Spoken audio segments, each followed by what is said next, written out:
Olá, amigos do Super FC, eu sou o Daniel Ottoni. Hoje estamos começando mais um Esporte.com, um pouco diferente, sem Leandro Cabido e sem falar de futebol. Nosso assunto hoje é montanhismo. Eu estou aqui no estúdio da Sempre Editora com Eduardo Gribel e Adriana Gribel, o pai e a mãe da família Gribel. Eles têm aí um objetivo que será completado nos próximos anos de atingir os 7 cumes mais altos do mundo. A gente vai conversar um pouquinho com eles sobre esse desafio. Começou lá em 96, não foi isso, Adriana? Muito obrigado pela presença.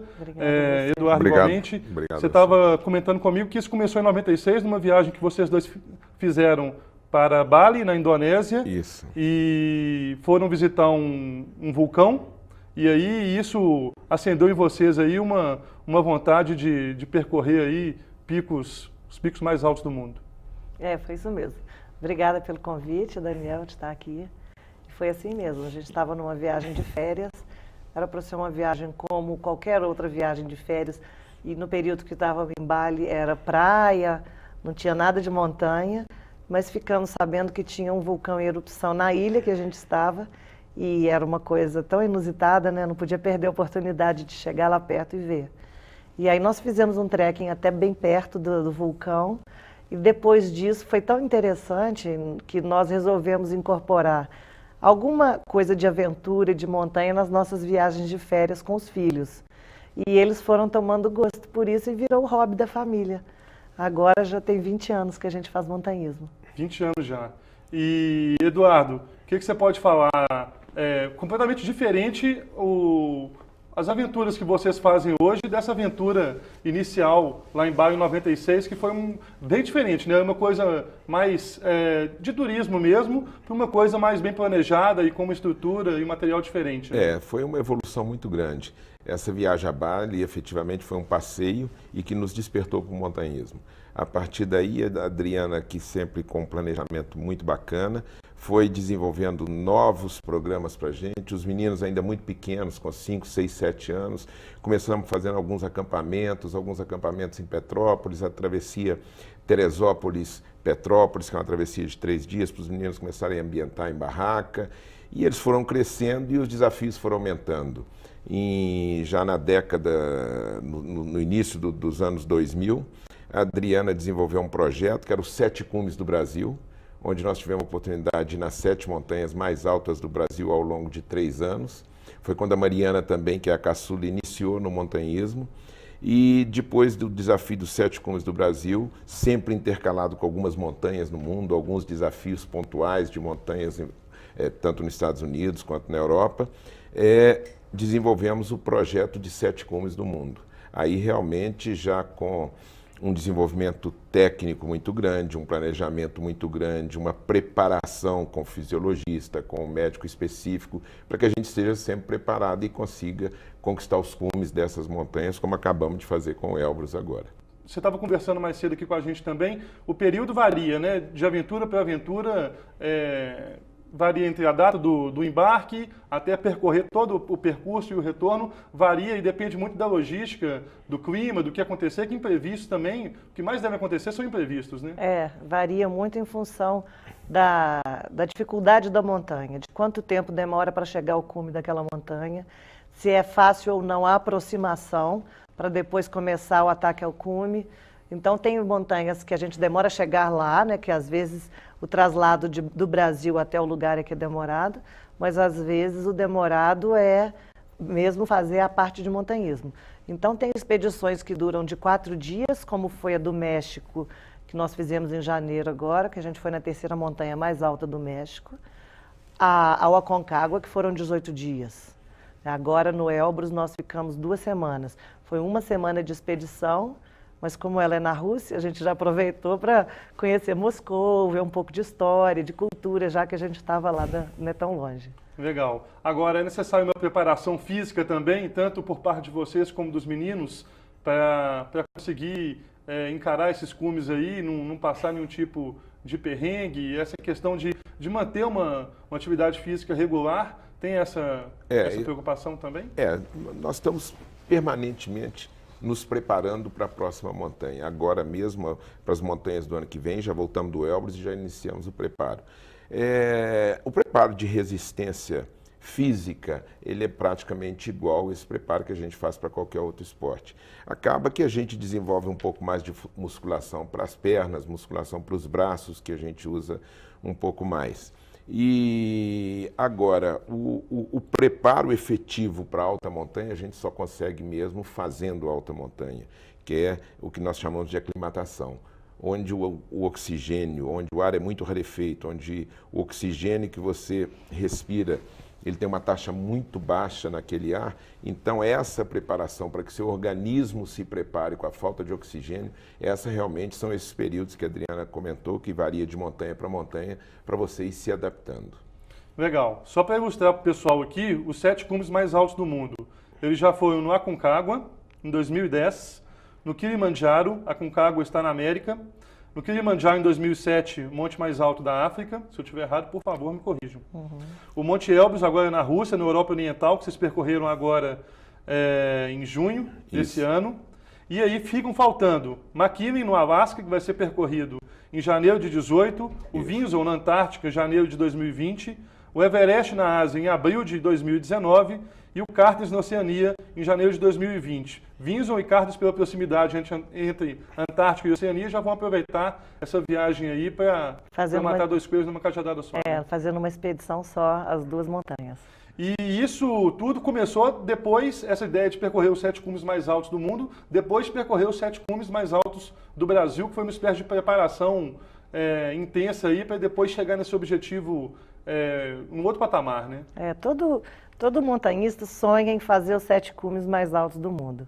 E isso não era uma meta nossa. Mas a gente foi conseguindo colocar na nossa agenda algumas das montanhas das 7 mais altas do mundo, por coincidência de agenda minha, do Eduardo e dos meninos. Depois que nós fizemos os 3 agora, nós descobrimos que a gente tem que fazer os 7, como todo bom montanhista. Já foi meio caminho andado, Já agora tem, só falta metade. Só falta metade. Então, nós vamos fazer os 7, né? Vamos tentar os 7. E ao longo disso, nós vamos encaixando outras montanhas que vão fazer parte de treinamento, vão funcionar como treinamento para essas daí. Legal. O Fausto vai colocar para a gente algumas imagens aí, algumas fotos de registros do pessoal. Vocês podem ir falando aonde foi, algum comentário, pode ficar à vontade. Foi em 2007, em Machu Picchu. Nós fizemos a trilha Incas. É uma subida de 4 dias, acampando até chegar em Machu Picchu. Sai de Cusco e vai até Machu Picchu por uma trilha, não é o caminho convencional que as pessoas fazem de trem. E passamos por vários sítios arqueológicos incas. Então, além da viagem de montanha maravilhosa, ainda tem um ganho cultural enorme, que é conhecer esses sítios, né? Os guias são quechuas, que são descendentes incas. Muitos deles nem falam espanhol, às vezes eles falam quechua, e a gente conheceu a culinária deles. Então, foi uma viagem espetacular. Essa foi a conquista do Elbrus. Isso foi que aconteceu há 15 dias atrás. O Monte Elbrus com 5.642 metros, que foi uma expedição de sucesso. Desde 2007, aquela da trilha Inca que estava ali, nós não tínhamos conseguido chegar aos 5 juntos ao cume de uma alta montanha. E 9 anos depois conseguimos agora ir no Elbrus nessa expedição. Isso aí também é a trilha Inca, é um sítio arqueológico. Esse também é. Lá embaixo está Machu Picchu. Essa é uma vista bem interessante, porque tem o Huayna Picchu, que é essa montanha, que ela está bem acima de Machu Picchu. Então, daí a gente vê Machu Picchu lá embaixo, pequenininha, como se fosse uma maquete, né? Esse também foi no Elbrus agora. Foi o nosso primeiro contato com a Cordilheira do Cáucaso, o primeiro dia de aclimatação, que nós saímos para fazer um trekking e aí fizemos aquela imagem. Essa é a subida do Elbrus. É uma subida muito dura, são 6 horas, onde essa inclinação foi a mínima que nós tivemos, né? Era uma inclinação muito puxada a montanha. Em diversos lugares tivemos que trabalhar com cordas por causa de segurança, inclusive. Isso também é no Elbrus, é no teleférico que faz um dos trechos. A gente sobe 3 trechos de teleférico para depois começar a ascensão. Isso aí também é o Elbrus. Isso aí já foi na expedição do Pico da Neblina, que a gente faz 2 montanhas ao mesmo tempo, 2 cumes ao mesmo tempo, que é o Pico da Neblina, e mais ainda próximo da fronteira com a Venezuela, no Amazonas, tem o 31 de março. Isso foi no projeto dos 7 cumes do Brasil, no comecinho de 2004. Exatamente, início de 2004. Essa aí foi o Mont Blanc, na França com a Itália, ali a Suíça na divisa, da França com a Itália. Aí é o Renato e o André. Nesse dia, a Adriana e eu ficamos a 200 e poucos metros do cume, porque estava com tempo muito ruim, muito vento, muito frio e acabou que não estávamos sentindo bem e voltamos. Ainda temos que voltar no Mont Blanc para concluí-lo. Nós dois, os meninos fizeram. Esse é o Kilimanjaro, é o cume do Kilimanjaro na Tanzânia. Na Tanzânia, lá 5.895 metros, quase 6.000 metros, é o mais alto da África, é um dos 7 do mundo. Isso aí é o Cerro Bonete, é uma montanha que tem na Cordilheira dos Andes. A gente subiu quando a gente estava indo para o Aconcagua para fazer uma aclimatação, estava um dia bonito, então nós fomos nessa montanha. Ela tem mais de 6.000 metros também. Esse é o Aconcagua, isso aí é preparando para chegar no penúltimo acampamento antes do cume. Isso aí deve ter sido uns 5 ou 6 dias antes de chegar no cume, quando nós estávamos saindo aí, talvez chegando aí uns 6.000 metros, 5.500, 6.000 metros de altitude, onde estava começando a ficar a parte mais nevada. Começando a acabar as pedras e entrar a neve. Que é um glaciar com muita... É pedra e neve, Aí é o fim das pedras e o início da neve. Machu Picchu também. E essa é uma foto de chegada de Machu Picchu. Isso aí é na trilha Inca. É um dos trechos da trilha. Também trilha Inca. Isso. Legal demais. E essa presença dos meninos deve fazer o sabor e toda a gratidão desses passeios ser ainda maior, né? Conseguir colocar os filhos dentro disso, envolvê-los, eles também tomaram gosto pela coisa e acompanham vocês hoje nessas expedições. Deve ser diferente, né, do que ir somente os dois e conseguir unir todos os 3 filhos aí nessas expedições, né? Foi muito bom a vida toda, a gente fica muito próximo dos meninos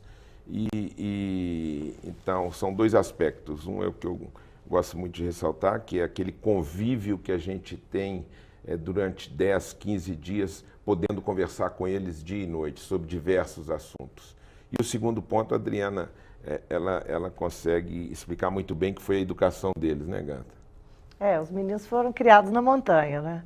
Então, muitas coisas que os pais têm que usar dentro da cidade, como ensinamento, corretivo, botar limite, isso aconteceu naturalmente na montanha, porque foi desenvolvendo neles esse senso de responsabilidade e de limite, na medida em que eles iam experimentando as dificuldades e os riscos da montanha.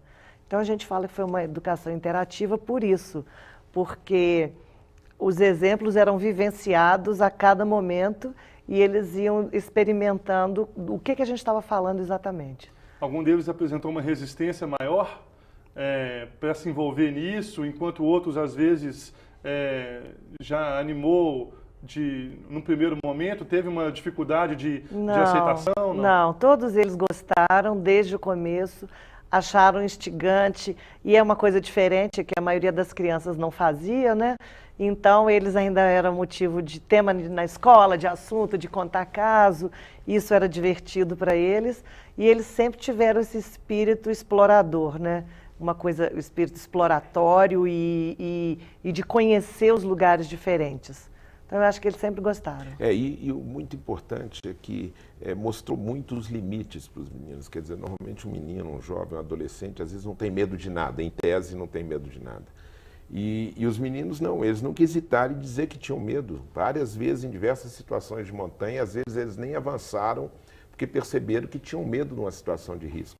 E deixavam claramente. Então, o medo, que às vezes é uma coisa que todo valente não tem medo, né, nessa idade escolar e tudo, eles não conviveram com isso com a maior naturalidade. Então, isso foi mais um benefício que eu vejo que a montanha trouxe para eles. A idade mais nova que vocês levaram eles ali, qual que foi? A Mariana, com 5 anos, fez Agulhas Negras, foi? Foi, 5 anos. A Mariana, com 5 anos, fez a primeira montanha, que foi Agulhas Negras e Prateleiras, que fica no Parque do Itatiaia. Os meninos, talvez um pouquinho mais, também no Projeto Sete Cumes, talvez, Não, né? não, eles foram na... Teresópolis, Petrópolis. na Serra dos Órgãos. É Na uma Serra serra dos que liga Órgãos, Teresópolis a Petrópolis. E a gente fez essa travessia.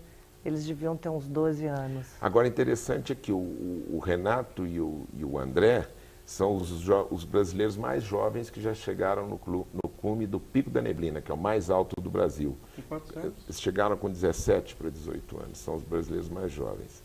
E a Mariana é a brasileira mais jovem que chegou no cume do Monte Roraima, que ela chegou com 11 ou 12 anos, 11, né? é. Com 11 anos, exatamente, no Monte Roraima. Sempre a montanha tem um livro, tem um lugar que registra, ou na base, ou no campo base, tem ali o parque, a administração do parque, sempre tem livro de registros e tudo, então a gente sempre pode deixar registrada a visita e aproveita para ver realmente se tinha alguém, no caso deles na época, verificar se tinha alguém mais novo ou não.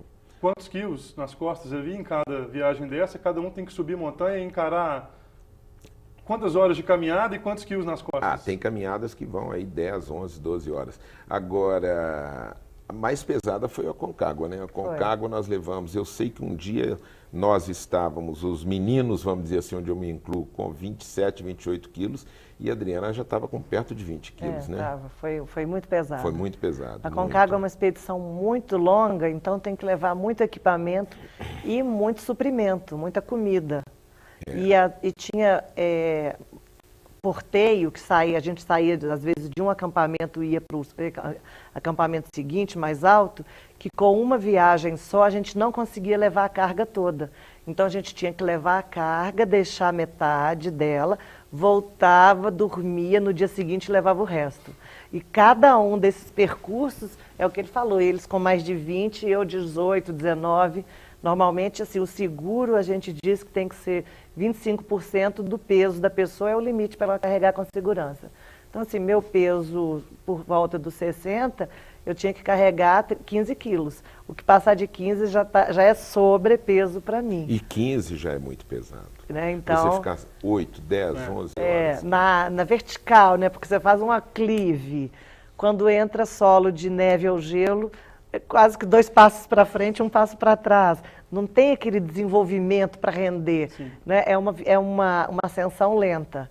Com peso, então pode multiplicar isso aí. Mas das piores cargas, só lembrando que é interessante, das piores cargas que nós já carregamos, eu pelo menos, quando fizemos a travessia da Serra Fina, que é um dos 7 cumes do Brasil, são 3 dias de expedição, onde a gente faz uma travessia quase o tempo todo no cume da Serra Fina, que fica aqui no sul de Minas.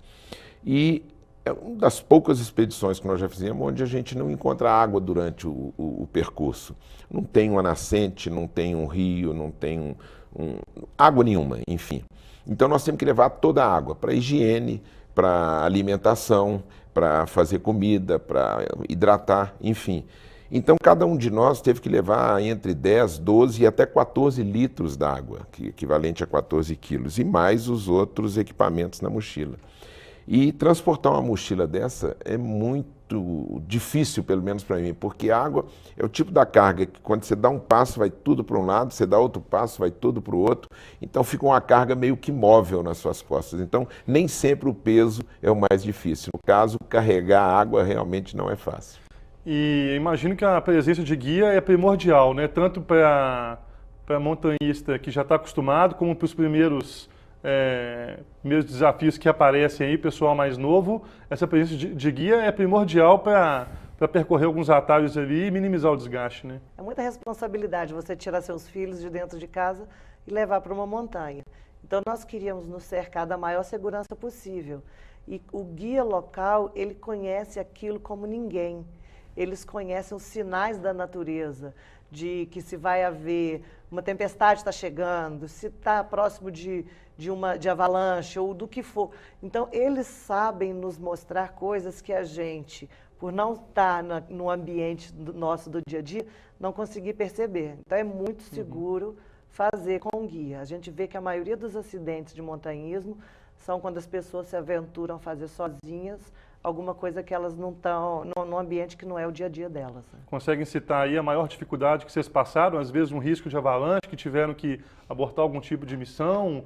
Conseguem citar aí ou lembrar uma maior dificuldade que vocês passaram em todas essas aventuras? Bom, agora em janeiro nós fomos escalar o Iztaccíhuatl, que é um vulcão no México, a terceira montanha mais alta do México. Já era um treino para o Elbrus que nós fizemos agora em junho.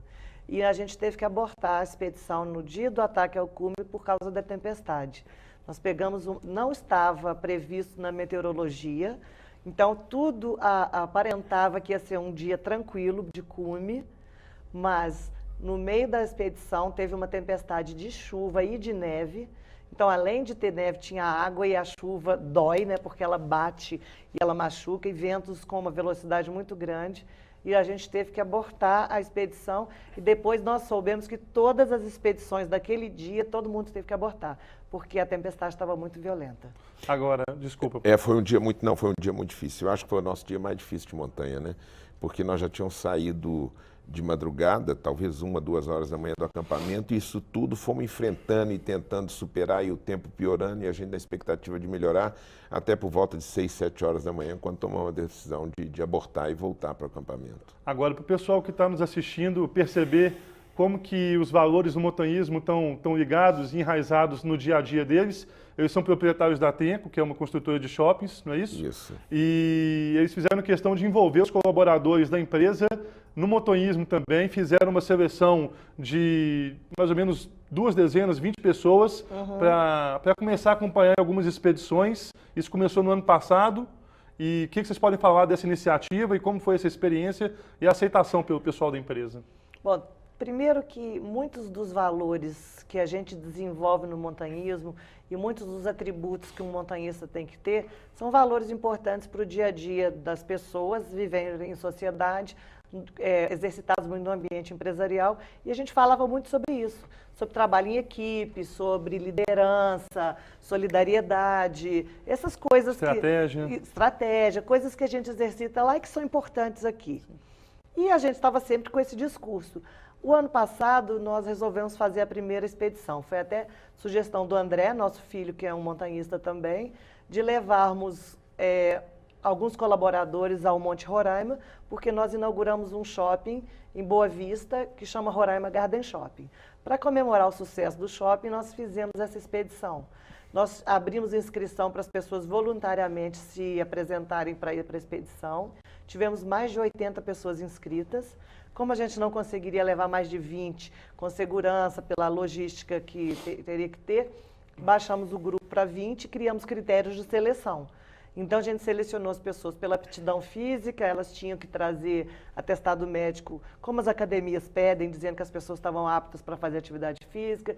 Criamos critério de tempo de casa, de representatividade. De cada um dos nossos shoppings tinha que ter pelo menos uma pessoa, da sede tinha que ter um pouco mais, porque na sede a gente tem uma equipe muito maior e multidisciplinar, né? Porque nós temos aqui departamento técnico, jurídico, financeiro, marketing, então tem uma equipe bem grande.